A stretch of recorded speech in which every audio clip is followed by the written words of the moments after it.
Hello everyone, welcome to another video, and in this video I'm gonna talk about how we can plan for problem inventory and what process or step we can take in order to get rid of problem inventory, and also how we can protect in future from having a problem inventory. So first of all, I will explain before going into the process. Problem inventory can be anything.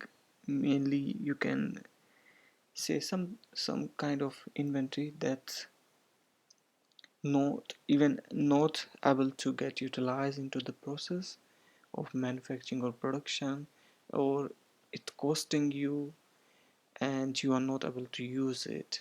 You can't use it, so mainly you can say it's obsolete. As it mentioned here, it can be obsolete material, overstock, defective, or incurrently located material that is missing. So that all kind of inventory, these four kind of inventory will known as problem inventory. So if you talk about for the process, the first step it's saying we have to define out of four category what kind of inventory we have as a problem inventory. If we have defective material, is we having obsolete or overstock or incorrect or missing item. Then the second process comes to determine the value of each category. How much is the, you can say, the amount or the quantity of problem inventory.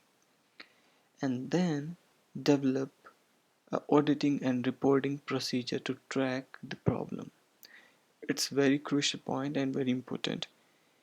You have to develop a plan and reporting procedure so that you can identify proper value, you can identify the proper quantity, you then identify all the cause related and the problems that happen due to problem inventory in auditing and reporting. Then the next point is establish. You have to establish a certain level, or you can say a benchmark or a standard that's gonna help you in the, you can say, identifying the problem inventory in future. So for example, uh, if for example, if you buy 100 a unit of XYZ, and you get to know that 20% become the problem inventory. So means 20 out of 100 stocks become your problem inventory. So now you have to define, uh, basically you have to determine that at what level you should consider the inventory as a problem inventory. So it gonna help you in future to determine whether this amount of inventory is a problem inventory, or this amount of inventory can be used in the process. So it's really important to establish a standard. Then create a short-term cure, which is really important when you get to know that that's the problem, and you have to create a short-term plan or short-term cure in order to eliminate problem inventory. And then once you able to eliminate the problem inventory by auditing reporting, you will get to know how much. So what you gonna do, you have to dispose. Then you have to plan and schedule for the disposal of problem inventory. And dispose can be like you doing the resale, or directly dispose as well, or you creating some offer or something, and you giving, you usually see buy one get one something.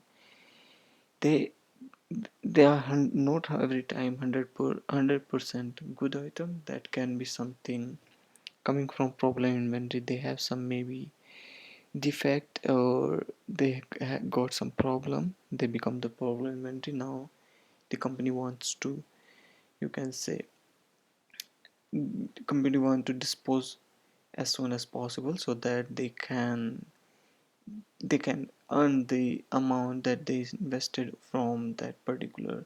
They're not gonna recover 100% investment, but they will recover, you can say, 50, 60, or it varies from company to company as well, stock to stock, how much return they can get from their problem inventory. Then the next, once you dispose the problem stock, problem inventory, now you have to determine the cause, because it's very important as soon as possible that you're gonna eliminate the problem inventory so that it can help you in optimizing the cost. Also it can help you in reducing different functionality that will making, you can say, the other process, uh, or increasing the lead time, or it can create many problems. So that's why it's very important to dispose problem inventory as soon as possible. And now the step is to determine the cause. What was the problem? After going to the auditing report, you will have all the information, and now it's the time to determine what was the cause for the problem. Once you know the cause for the problem, then you have to look for the problem, why that happened, and especially what were the link connected to that particular problem, and why it happened. And also in this point, the establishment of in product problem inventory level also gonna help in getting to know the problem. And the last point will be develop a long-term plan.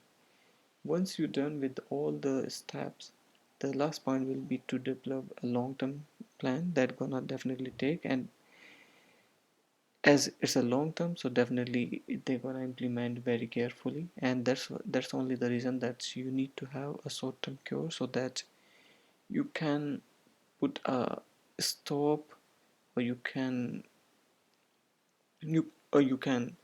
save your other inventory from getting into a problem inventory category. So it's very important to have short-term cure so that you can control the problem as soon as possible. And long term is for the long time. So in short time you have to plan something in order that you can protect your other inventory, and also you can start working on the cause for the problem inventory in order to develop a plan for the long term. So that's all. I hope you understand the basic of it, and in case you have any doubt and question, please let me know. Thank you so much.